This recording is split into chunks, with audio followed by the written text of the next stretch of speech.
Thanks for joining us in the Idea Lab. I'm Neely McQueen. I'm here with my friend Brian Barry. What up? Brian, tell us a little bit about who you are and where you're at right now. I am a high school youth pastor, and I do things with youth, and I'm a dad, and I'm a husband, and that's it. How long have you been doing youth ministry? About 20 years. Actually, 20 years. April will be 20.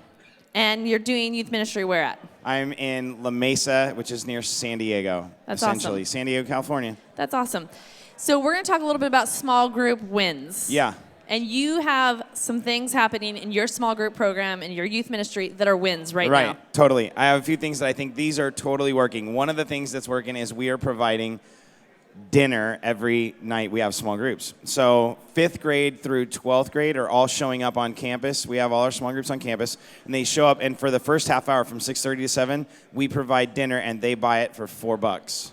So you eat together. Yes, which is like revolutionary. And is it like stereotypical youth ministry that you eat pizza, or do you actually provide something else to eat? We do one night of pizza, but we rotate it. So it's a pizza night, and then we do, we have Costco near us, so we do Costco hot dogs.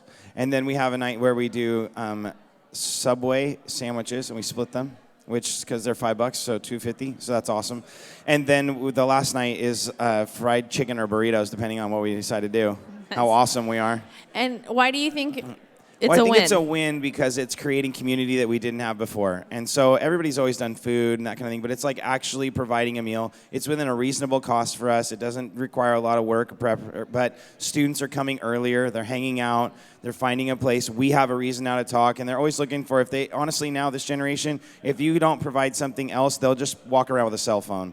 And so because we're giving them something else to hold in their hand, something else to do, when we're just mingling, interacting with them, we now have a reason, hey, you want to get something to eat? And we chat, and people sitting in small groups. And it's really helping us develop community, giving students a reason to come. We don't have a lot of latecomers now. People are saying, hey, save me some food. I'm going to be there. And it's pretty cool. That's cool. So eating together, that's the first one win. Okay. All right, I got another win. And that involves these talk sheets. So I started to realize that when I provided my small group leaders with like curriculum, like a really big curriculum, it was really hard because they weren't doing it. They weren't using it. So instead, what I decided to do was I give them 2 sheets. This sheet, you can have that one. Okay. That one has prayer requests on it, and on the other side has scripture. And so all we do is we hand that sheet to every student, and they have a place to write down prayer requests and the scripture that we're going to look at that day. And then the leaders get this one. And this one has, it's just a 1-page sheet that you can skim. So as a leader, it's designed that you could be so busy that literally you just show up and right there. And everything you need to have is right there and always in the same format and just on the front and back of a sheet. That's awesome. Okay, do you make these? Yep, we make them. So, they're super easy for someone to make. So I should just tell all these people to email you at Brian Barry. Totally. Brian at journeycom.org. Sure, and we'll send them to you. Or you can go to DYM. I think they're going to be up there soon. But here's what you could do. Right now, you could just make one yourself because they're super easy. And all you do at the first part is you put mixer questions, things that are fun, things that just random get-to-know-you stuff that's associated loosely with your topic. So this one, we were talking about being a consistent participant in your small group. So it's all about consistency. What are you good at? What are you not so good at? What are you inconsistent at? Things like that. Just super fun stuff.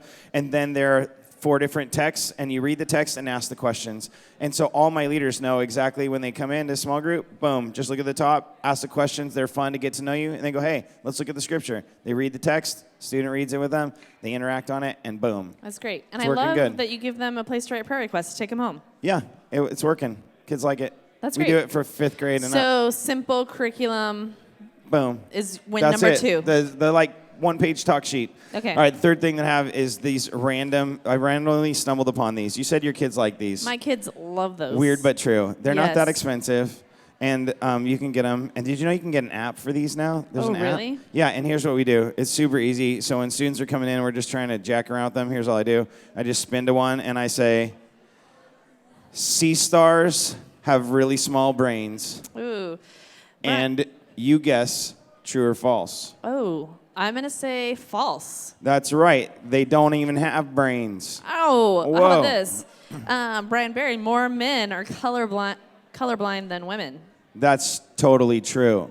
It is true.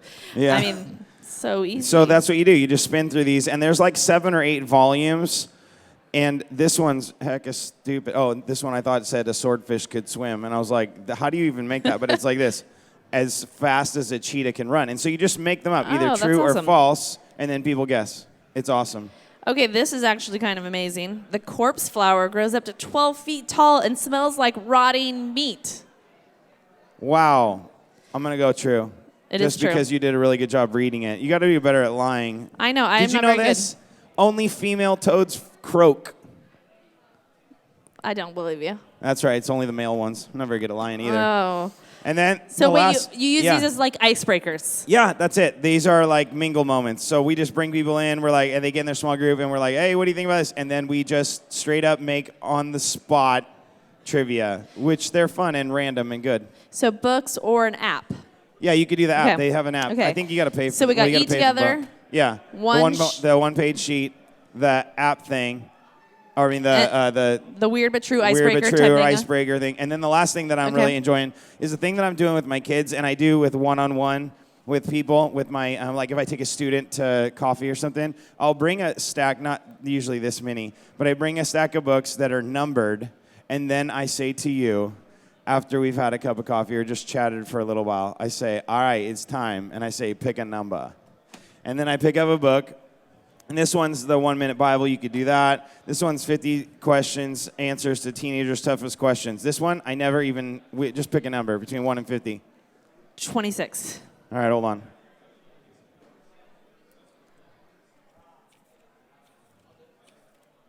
Okay. All right, 26 is, I have a friend who is seeking God. Where in the Bible should I tell her to start reading? And then I don't even care about the answer.